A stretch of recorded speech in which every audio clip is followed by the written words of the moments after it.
Sutra. Then Ananda, after all your organs are completely freed, you will glow with an inner light. All the ephemeral, defiling objects and the material world will thereupon change their appearance, like ice which is melted by hot liquid in response to your mind. They will transform and become the knowledge and awareness which is unsurpassed enlightenment. Commentary. Then Ananda, after all your organs are completely freed, if you can enter one, the other five will also cease to be. The six organs will be purified simultaneously. If you can perfect one organ completely, then the six organs will be freed from their particular habits, and you will glow with an inner light. Your self-nature will glow like a lustrous and flawless piece of jade. All the ephemeral, defiling objects and the material world, the mountains, rivers, great earth, dwellings, buildings, and so forth, will thereupon change their appearance like ice, which is melted by hot liquid. They will disappear, just as ice does when boiling water is poured on it. In response to your mind, in a very short period of time, they will transform and become the knowledge and awareness which is unsurpassed enlightenment. When the form ceases to be, the truth is pure. The knowledge and awareness referred to here is the true and actual knowledge and awareness, not the false knowing and awareness spoken of above. When the false is gone, the true appears. In response to your mind, it reveals itself. Sutra. Ananda, it is like an ordinary person who has confined seeing to his eyes. Ask him to close his eyes, and he will immediately see darkness before him. The six organs and his head and feet will be enveloped in total darkness. If the person traces the shape of external things with his hands, then even though he cannot see, he will recognize someone's head and feet if he feels them. This knowledge and awareness are the same way. Commentary. Ananda, it is like an ordinary person. Let me give you an example. Consider a worldly person who has confined seeing to his eyes. He has gathered the seeing essence into his eyes.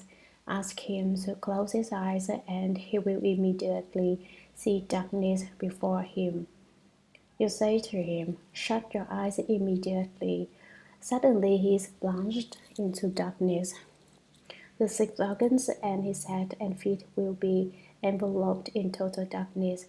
If the person traces the shape of external things with his hands, then even though he cannot see, he will recognize someone's head and feet if he feels them. If this worldly person who has his eyes closed and can't see anything should pass his hand over the body of someone near him, he will know the person's head as a head when he runs his hands over it. And when he follows the shape of the person's feet, he will realize their feet. This knowledge and awareness are the same way. Awareness and knowing still function. When the six organs have been extinguished, the capacity to know and be aware is not in the least depleted. The illustration here confirms that even with your eyes closed, your awareness and knowing do not disappear. They remain the same. Sutra. If light is the condition requisite for seeing, then darkness brings the absence of seeing. But to perceive without light means that no dark manifestation can obscure the seeing. Commentary. If light is the condition requisite for seeing, if the reason we see is because of light, then darkness brings the absence of seeing. When it gets dark, you cannot see, but to perceive without light means that no dark manifestation can obscure the seeing. If you don't need to rely on external light, but put forth light from your self-nature, then there's no kind of darkness that can obscure your seeing. It can't obstruct you, and prevent you from seeing if you are genuinely enlightened, if you have been certified as having obtained the fruit of hardship. Then day and night are the same, light and darkness are the same. You can see equally well in either. An ordinary person cannot see in a dark room, but an arhat can. So it is said, enlightenment is like a lamp in the night, or a sudden light in a windowless room. However, that is just an analogy. Don't get exact to it being exactly like that. What is expressed in words is not necessarily true. That which cannot be expressed is truth. What we are talking about here is just a certain state. You may see the room as dark while someone else may perceive light in it. This is due to the differences in people's karmic responses. If you are enlightened, then night is the same as day. Sleeping and dreams are the same as your waking state.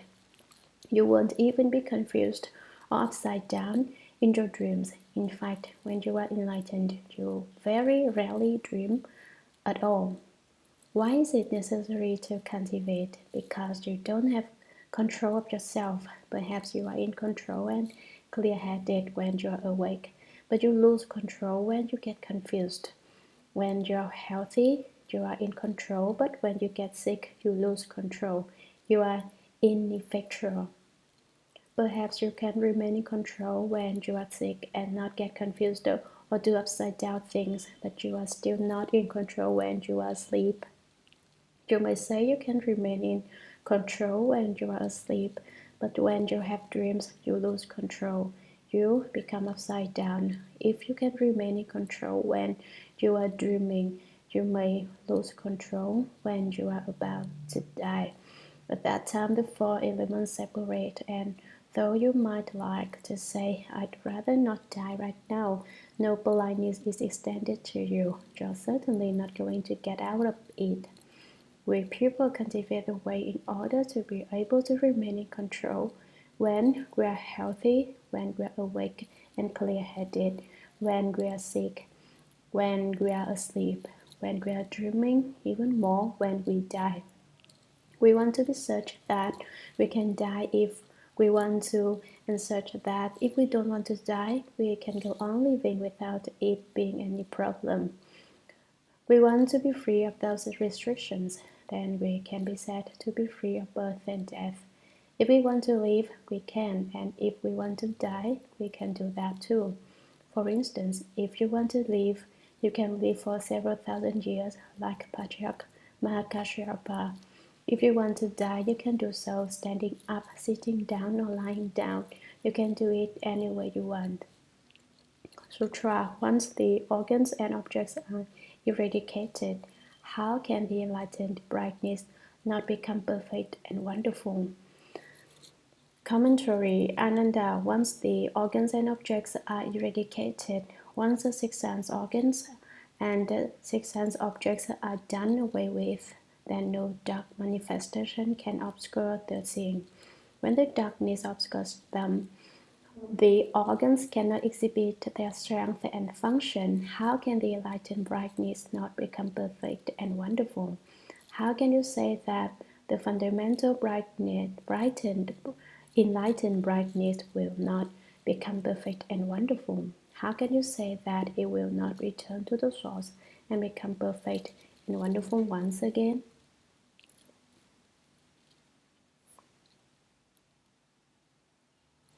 Hearing is not sound. Volume 4, Chapter 5. Sutra. Ananda said to the Buddha, World Honored One, as the Buddha has said, the resolve for enlightenment on the coarse ground which seeks the eternal must be in mutual accord with the ground of fruition. Commentary. Ananda has once again given rise to doubts, and so he comes up with another question. Ananda said to the Buddha, World Honored One, as the Buddha has said, according to the doctrines you discussed in the past, the resolve for enlightenment on the coarse ground, which seeks the internal. On the coarse ground, you bring forth the true resolve for enlightenment, which you hope will remain forever and never be destroyed. It must be in mutual accord with the ground of fruition. It must not be opposition with the principles of fruition. Sutra 101. The ground of fruition is Bodhi, Nirvana, true suchness, the Buddha nature, the Amala consciousness, the empty treasury of the first come one, the great perfect mirror wisdom. But although it is called by these seven names, it is pure and perfect. Its substance is durable, not like royal vara, everlasting and indestructible. Commentary 101. The ground of fruition is Bodhi, Nirvana, true suchness, the Buddha nature, the Amala consciousness, the empty treasury of the first come one, the great perfect mirror wisdom. Bodhi is the way of enlightenment, Jiao Dao. Nirvana is said to be neither produced nor destroyed, Bu Sheng Bu Mie. True suchness is actually and not false, a single non-dual suchness. Suchness is not a thing at all, it is like empty space. True suchness is just true emptiness. In one truth is all truth, but if there is the slightest lack of truth, it cannot be called true suchness. The Buddha nature is inherent in all beings. The Amala consciousness is the consciousness devoid of filth or gao-shi. Prior to enlightenment, this consciousness is called the eighth consciousness, the Alaya consciousness. Alaya means storehouse.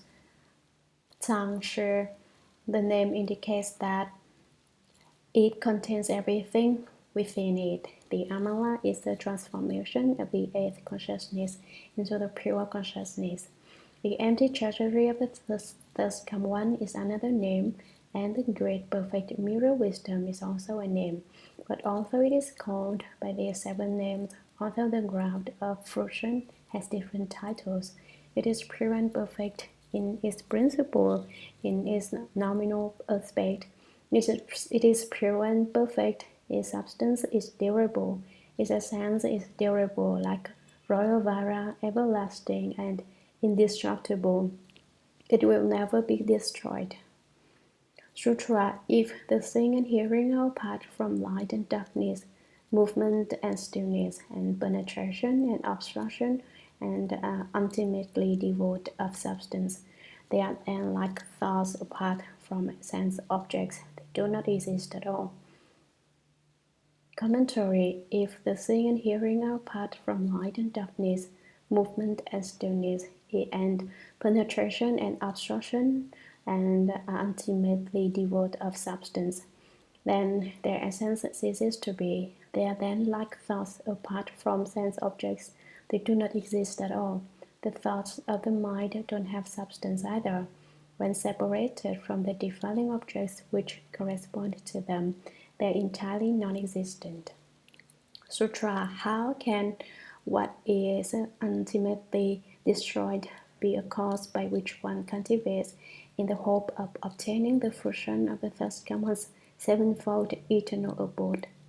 Commentary. The mind organ is devoid of a substance when separated from its defiling objects. How can what is ultimately destroyed be a cause by which one cultivates in the hope of obtaining the fruition of the first come's sevenfold eternal abode?